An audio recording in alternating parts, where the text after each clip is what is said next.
I want to do in this video is explain why we shouldn't use the word secular. As in, is it wrong for Christians to listen to secular music? And to make that point, I will be arguing that it is better for Christians to listen to country western music than it is for them to listen to praise and worship music. So let's begin. When I was in high school, I went to this youth conference, and there was a speaker there that told us that we had to destroy all of our secular albums. We couldn't just give them away, they had to be destroyed, otherwise you'd be like passing the evil on to other people. He was one of those young cool guys, and I wanted to like him, but I did not like what he was saying.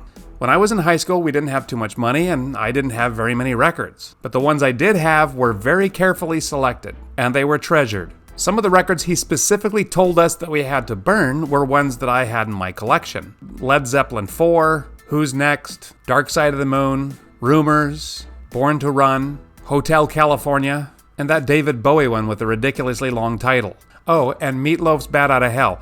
I can kind of see his point on that one. But I was prepared to defend my record collection.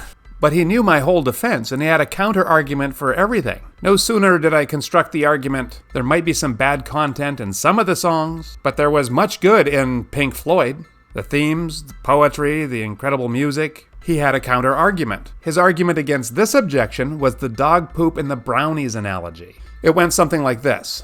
If I offered you a plate of brownies, but then I told you that I had baked about 2 tablespoons of dog poop in them, would you still eat them? Well, of course the answer is supposed to be no. I didn't like this analogy. For one thing, it seemed pretty convincing, and I didn't want to be convinced. But I also sensed that there was something wrong in the analogy, because how can Pink Floyd be bad, but every song in the genre of Christian music be not bad? That didn't make any sense to me, because a lot of the Christian stuff was really bad back then, and a lot of stuff that the secular artists were saying was true by any standard. So I had a hard time reconciling all this with the dog poop and the brownies analogy. I wasn't clever enough to ask him if he would eat a plate of tofu and Brussels sprouts soaked in cod liver oil with Flintstones chewable vitamins sprinkling all over the top just because it didn't have dog poop in it.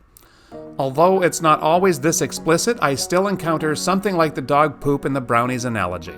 My musical tastes are now acceptable to most people, including my children, but nowadays I find myself in conversations about books and movies. People have told me that they would never watch an R-rated movie. Now, there's nothing wrong with not watching R-rated movies, but when the reasoning for this is that R ratings mean that a movie has dog poop in it, and a G rating means it does not, then I completely disagree.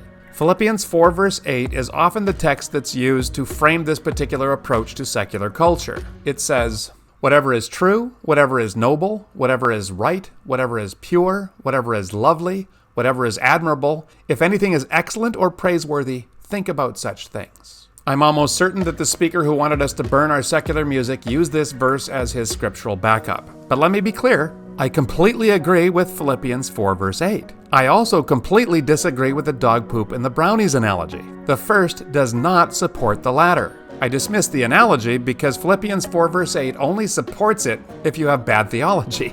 Let me explain. The Bible is not primarily a book of moral teachings. It's about who God is, and who we are, and what our purpose is. It's about what's wrong with the world, and the solution, and about where everything is headed. And it's also about morality. But if you start with morality, and then build your theology, you will have a poor theology. The whole argument that secular music is bad is based on the premise that there is such a thing as poopless brownies, that the world is divided up into 2 categories, one that is headed good and the other that is headed evil. That's the kind of theology that you will get if you start with morality. If you start with what the Bible says about the nature of the universe, you will find out that everything is good and everything is distorted by sin. Genesis 1 tells us that all things were created by God, from nothing, and then he called it all good. Very good. Then in Genesis 3, we learn that all the good things were twisted and distorted by sin. All of them. So from this theology, we build our morality. Everything in creation is a blend of good and evil. Yes, some of it's mostly good, and some of it's mostly evil, but it's a continuum. There's not 2 different categories. For there to be a category of pure evil, Satan would have had to have created something, and he didn't. But even if he did, it still wouldn't have been pure evil, because he was created, and he was created good. So the worst that we could say of even Satan is that he's mostly evil. When you start with theology and then move on to morality, things don't fall into these neat categories of good or evil. So there's no music that doesn't have dog poop in it. So when Paul tells us in Philippians 4 verse 8 to think about the things that are true and noble and right, we are doing it in a world where it's all mixed together. Yes, this complicates life, but complicated is good sometimes. We can do a lot of harm when we see the world simply in terms of good and evil. I think the speaker in my youth was wrong when he said that the Christian life meant burning all our secular music. If he had understood Philippians 4 verse 8 in the light of Genesis 1, 2, and 3, he would have told us to burn some of our secular albums, and we would have known which ones he was talking about. And then he'd tell us to burn all the Christian music in our collection that was trite and simplistic and sentimental. All that gunk that was far from true and excellent and admirable, which might have been most of it. All aspects of our lives are contaminated brownies, some really contaminated, others less so. And Paul is telling us not to take the two-category approach, but to train our minds to be able to identify the admirable and the excellent and the praiseworthy, and to know truth and beauty when we see it or hear it. This brings us to why country music is the most Christian of all genres. What are all the other genres about? Pop music is mostly about love and relationships and self-expression when it's not doing love and relationships. Rock and roll leans heavily into rebellion and angst and individualism. Hip-hop and rap are about urban life and street culture and social inequality and identity. Electronic dance, when it has lyrics, is about partying and freedom and euphoria. R&B? Well, we're back to the love and romance.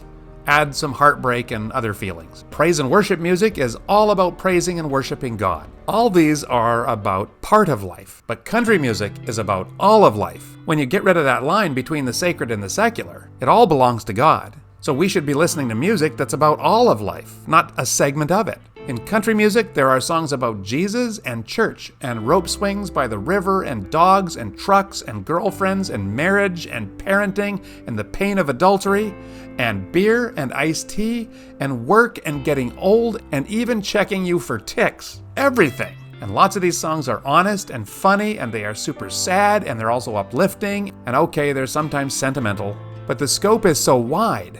That's why country music is the best. So hopefully I've made my point. And now I will admit that country music is really about as reductive as all the other genres. But do you see my point? I've often thought about starting a Christian radio station. And it wouldn't just play praise and worship songs. It would play all kinds of music that covered all of life, and that it would play only great songs. My radio station would include praise and worship songs too, because sometimes we explicitly praise and worship God. It's part of real life. And Jesus would be in and behind all the songs on my radio station. And not always explicitly, because I would be playing a lot of secular songs too.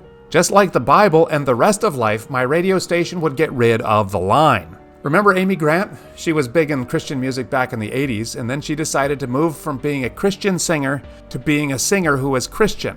And oh, did people condemn her.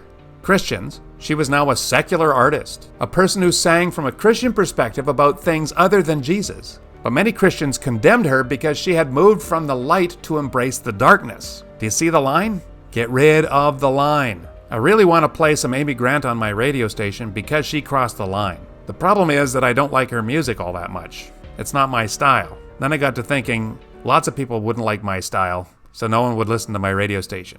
We are going to continue to talk about the sacred-secular divide. Thank you, and we will see you there.